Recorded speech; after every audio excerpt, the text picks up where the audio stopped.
Greetings to readers, viewers, and listeners, and welcome to this next edition of the Autistic Superblog's The Hot Take. As I'm sure with all of you, as I'm sure all of you have with me, you guys all got to see, you guys, dear readers and viewers and listeners, got a chance to hear Pat Sajak's retirement speech before he retired from Wheel of Fortune tonight. Um, I'm going to be honest with you; it's a bit of a somber day in game show history, certainly, because for a while, Pat Sajak was is Wheel of Fortune. Pat Sajak and Vanna White are Wheel of Fortune to a lot of us who've been watching, even though it was Susan Stafford and Chuck Woolery before them. But the point of it is, it is the it is, at least in pop culture is concerned, it is considered to be Pat and Vanna's show. And just like Bob Barker before him, God rest his soul, and just like Alex Trebek, God rest his soul, before him, it's going to be tough to be able to have to watch other people do the show that we all know is going to be difficult for Pat Sajak and Van White to be replaced. They could try, and I think they're doing a good job. I think they were, I think they did the best job by giving Ryan Seacrest the host job, but I think it's more of a way to kind of get people to kind of warm up to the new host before Vanna eventually retires herself. But enough about Vanna. Enough about the future. I want to talk about the past.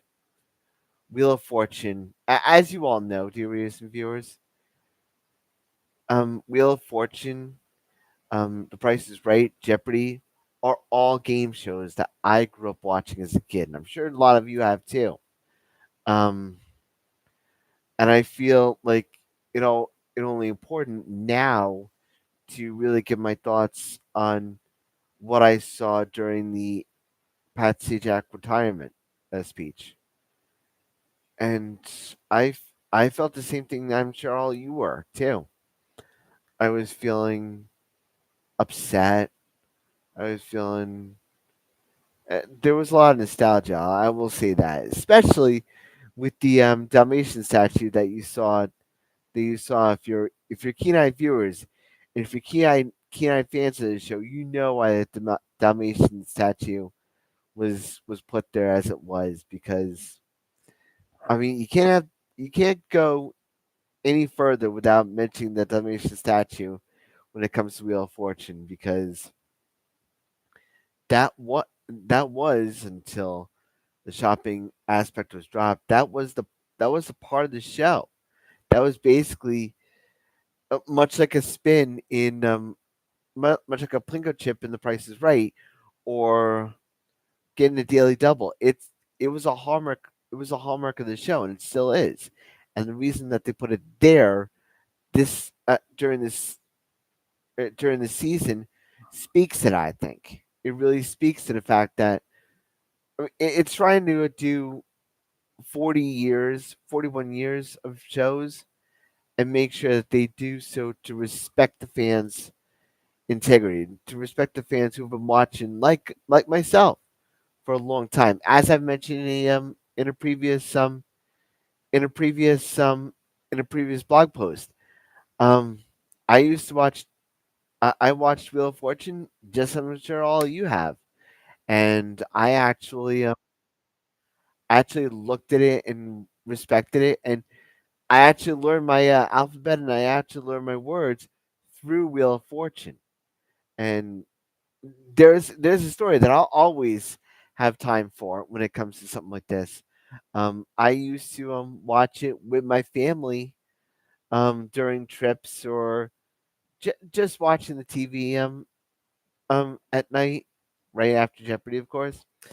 And my and I said I would always get it with almost no letters. Maybe that's the visual thinker in me, but my my family was so convinced that I had watched it beforehand, that I would watch it with them live, and then they'd see the magic of my visual thinking. And I think that's part of who I am as an autistic individual. just to kind of brought it out there. I just wanted to kind of I just wanted to explain. You guys might have noticed the people that I've tagged in the chat, or people that I've tagged. Um, their names are Mike and Sam. They do a really great job when it comes to local pizza at local pizza places, and I definitely suggest you give them a shout out and check them out if you can. They really do a great job. Um, but Michael DeSisto um was one of the contestants on the Wheel of Fortune, and he really did a wonderful job. And he, like myself, is autistic, and he tries to do a lot. He does a lot of good things in the world. Um, I just trying to say, but that kind of teaching element, that kind of experience, that kind of knowledge, you can glean from any game show, but especially from Wheel of Fortune, especially as it's grown from what it was as being hangman for prizes and all that stuff to being a legitimate American institution. And it really kind of shows just how it's going to show just how missed Pat Sajak's going to be now that he's retired. Um, it's really going to show. It's really going to show.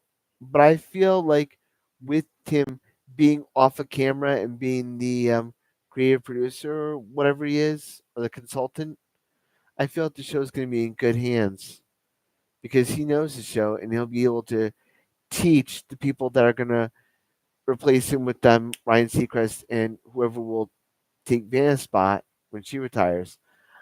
Just that. Um, but I also want to say that and this is what all game shows are all about. They're always notable, they're always nostalgic, but they're also things that you can learn even 30 years from now, 40 years from now, 50 years from now, in the case of The Price is Right. The best game shows to me are the ones that are timeless, that are nostalgic, that you can watch from all the way from the beginning and now.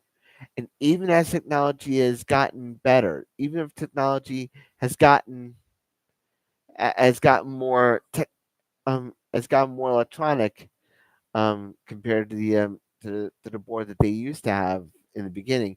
But look at the board at the beginning, and look at the board that they have now.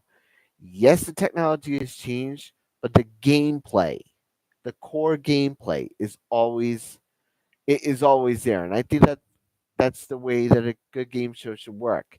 So again, if you like this video, dear readers and viewers, and again, Pat, Pat Sajak,